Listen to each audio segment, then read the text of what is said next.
Nossa, esse povo ficou de volta, tá pegando as meninas, não perde uma. Como admira esse cara?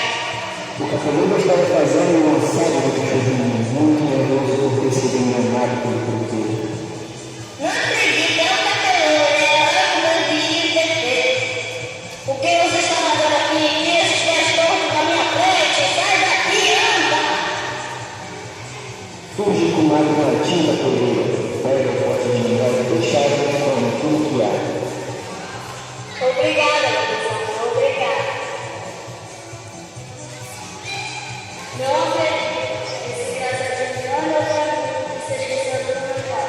Vai se ver comigo. Ei, volta aqui.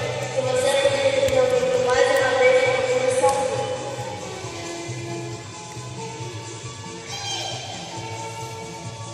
Olá, tudo bem? Chega mais perto. Eu até queria ficar aqui com você, mas o cabelo que tá atrás de mim, se ele não tá com o cabelo, eu estou ferrado. Mas o que aconteceu? Ele fica nervoso, eu não assisto, sei lá. Não sei por que ele fica assim, eu não aguento mais, sabe? Fica calma, gente, vergonha, pro lado, vem aqui. Fala, Iago. A gente queria ajudar por quê? Eu até sei que ele está tão muito. E estou com ódio desse cara. Me deixou nervosa. Fala, galera, que tá acontecendo? Não falava que a minha cabeça tá pegando fogo. De repente, Sacia parece escutando toda a conversa, com cara de que vai falar alguma coisa.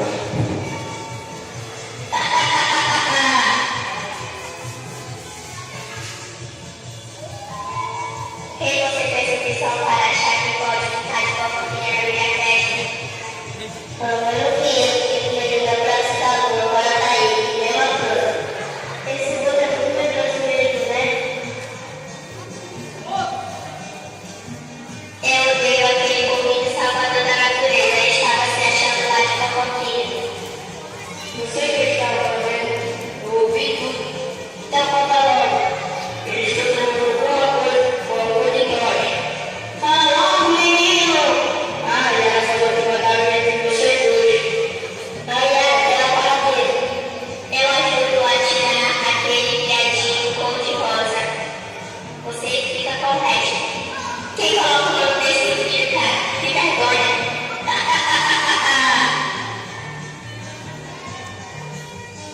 Se prepara, estão ouvindo? Cadê? Ajuda o convite. Olha a paradeira, me jeitaram de papai. Eu ouvi seu babado, qual é o seu problema? Por que a parte para o paradeiro ele aparece? Só porque ainda não admitiram as viagens, seu folgado. Você não fala assim pro meu amigo, seu folgado. Com água na tinta poeira, pega o mingau e joga na cara dos dois.